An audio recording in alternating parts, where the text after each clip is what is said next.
Hello বন্ধুরা, তোমরা কেমন আছো? তো আজকে একটা মাছের রেসিপি করছি, দেখতে থাকো। কি মাছ, ভিডিও শেষে গিয়ে বলবো কি মাছ রান্না করলাম। তো প্রথমে কড়াইতে তেল দিয়ে নিলাম, তারপর নুন হলুদ মাখিয়ে মাছগুলো একে একে ভেজে নিলাম। অনেকটাই মাছ ছিল, পুরোটা দেখানো সম্ভব নয়, তাই ছোট করে একটা ভিডিও নিলাম। তারপর আস্তে আস্তে এখন সিজন কাঁচা টমেটো, পাকা টমেটো, তারপর পেঁয়াজ, যা যা হয় অ্যাকচুয়ালি আজকে একটু ঝাল ঝাল করবো, সবটা দিয়ে একটু ভেজে নিচ্ছিলাম।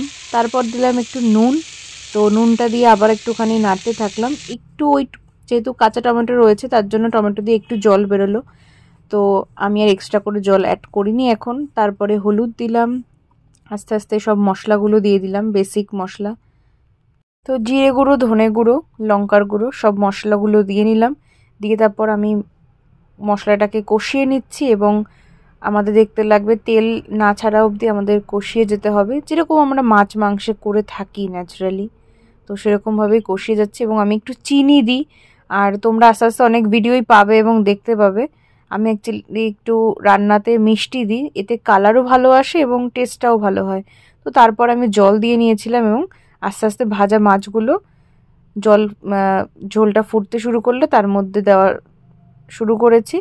তো এরকমভাবেই মাছের ঝোলটা হলো এবং অনেকটা পরিমাণ ধনেপাতা দিয়েছি, তোমরা আগের ভিডিওতেও দেখেছো। আমি এবং আমার মেয়ে আমরা ধনেপাতা খেতে খুব ভালোবাসি এবং যতটা অ্যাকচুয়ালি দেওয়া উচিত তার দিয়ে বেশিই দিই, কারণ খারাপ লাগে না, ভালো লাগে। এবং দেখতে খানিকটা এরকম হয়েছিল, খুবই সুন্দর হয়েছিল। আর এটা হলো বেলে মাছের ঝাল। আমি আমার মতন করে করার চেষ্টা করলাম, তোমরাও করো। কেমন খেতে হয় জানিও কমেন্ট বক্সে। ভালো লাগলে লাইক, কমেন্ট অ্যান্ড সাবস্ক্রাইব করে দিও এবং শেয়ার করতে ভুলো না। ভালো থেকো সবাই, বাই বাই।